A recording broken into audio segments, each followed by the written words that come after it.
go through, that they would hear the calls and commands that they would hear from their officer. And I have one shot for you. I'm going to walk you through and explain every step. And then I have a funny story to tell you about the mechanics of this weapon. And then we're going to fire 2 more shots. So with that, the soldier would start off in shoulder arms, like so. And then they would hear the command, load in 9 times. So there's 9 steps to this process of loading this musket. So load in 9 times, load. Load is the first step. So they're going to take their musket, feet shoulder width apart, barrel away from their face, because if he had loaded that previously before, it could misfire and explode in his face. He does not want that to happen. So the next command he's going to hear is handle cartridge. So he's going to take one of these cartridges out. And the next command is going to be tear cartridge. So if you ever watch Civil War documentaries or movies, you see men ripping their neck out of place to rip one of these things open. You would lose your teeth if you tried that. I actually almost lost a tooth earlier in the year trying that, and it was horrible. I had to go to the dentist. So with that, what you're taught to do is you're taught to bite down for leverage and tear with your thumb and your index finger. So tear cartridge. And then the next command is going to be charge cartridge or pour cartridge. Some units would say load cartridge. And I'm not firing a live round, so I'm going to put this paper in to give a little bit of pop, just for show. And then the next command is going to be draw rammer. So they're going to draw their rammer, and then it's going to be ram cartridge.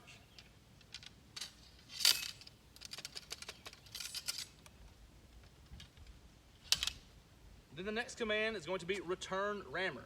So I'm not going to put my entire hand over this barrel because it could blow a hole through my hand. I don't want to do that.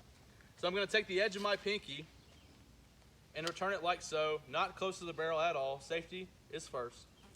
And then I'm ready to fire this weapon. But I'm missing one thing. I'm missing that cap that we talked about.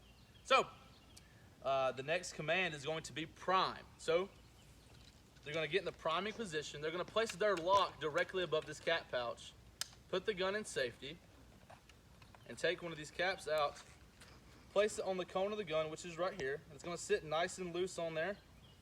And now they're ready to fire the weapon. So I will tell you it's a little loud. So if you're sensitive to hearing, I would suggest covering your ears. It does not matter to me though. So on the ready call, I would ask you to cover your ears if you're sensitive to hearing. But other than that, the next call would be ready. And then aim. And then fire. So you see all the smoke and you hear the sound of this one shot. There's 110,000 men here at Shiloh. And grant you could take away maybe 20 to 25,000 of those men. We're being generous talking about it, but the cannoneers and the cavalrymen that don't have one of these muskets, you're still stuck with about 80,000 men with these muskets. So you can multiply that to what you just saw and what you just heard by about 80,000. You get the sound and the sight of the Battle of Shiloh. So with that, we're going to talk. I'm going to tell you a funny story. The man's name is Stephen Downing, and he's in the 12th Iowa. He's near in between Jones and Duncan Field, and he's loading his musket, and his ramrod gets stuck. So he's firing this musket at a high rate of speed, and if you don't clean it properly, there's a bunch of sludge and slime that gets down to the bottom of the barrel. So he can neither get his ramrod up nor down, so he decides that the round's already in there, so he's going to put a cap on and fire his ramrod at the enemy. There's actually a lot of men that do this. There's a lot of accounts of men having to do this because it's either the gun's kaput anyway. That ramrod's not coming out. So you can either fire one last shot with a ramrod or just throw it down completely. So they're going to fire that one last round off and then get rid of their gun. So he fires that ramrod off, and he has to disregard his weapon. And it's funny the way he tells his story because he says, thusly realizing I have no ramrod, I can no longer fire my weapon after he shot this thing off, knowing he could not fire it after that. So he has to pick up a Belgian rifle off of a dead Confederate soldier, and then he falls in line with the rest of his men. So with that, this goes to show you all the malfunctions some of these weapons had. After many battles of the Civil War, you could find these things would just be lying around because there's so many malfunctions with men firing at high rates of speed. Something was bound to go wrong. So with that, I have 2 more shots for you. I'm going to walk through the steps again, not explaining them, a little bit quicker.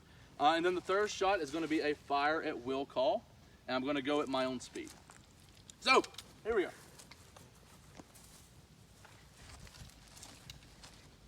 Load in 9 times. Load. Handle, cartridge. Tear, cartridge. Load, cartridge. Draw, rammer. Ram, cartridge.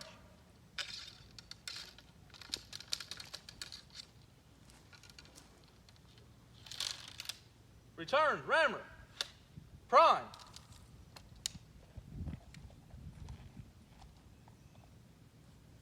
Ready. Aim. Fire. Fire at will.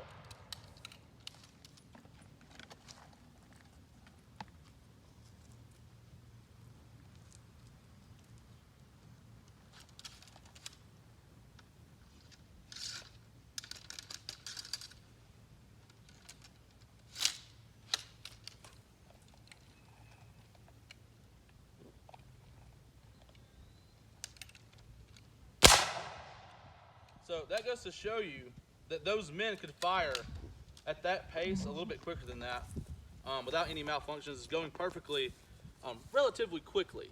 So one man, that's the sound you get for, I don't know, maybe 30 seconds. Multiply that by about 75, 80,000 men, and you get the sound in the sight of the Battle of Shiloh. And there's black powder everywhere. Doing this program, I get black powder all over me. So with that, it's important to think about all these infantrymen that are here firing that musket. That's the most important job, is firing that musket. And it's not necessarily how accurate you can shoot the musket, but how quickly you can reload it and then just fire again in the enemy's general direction.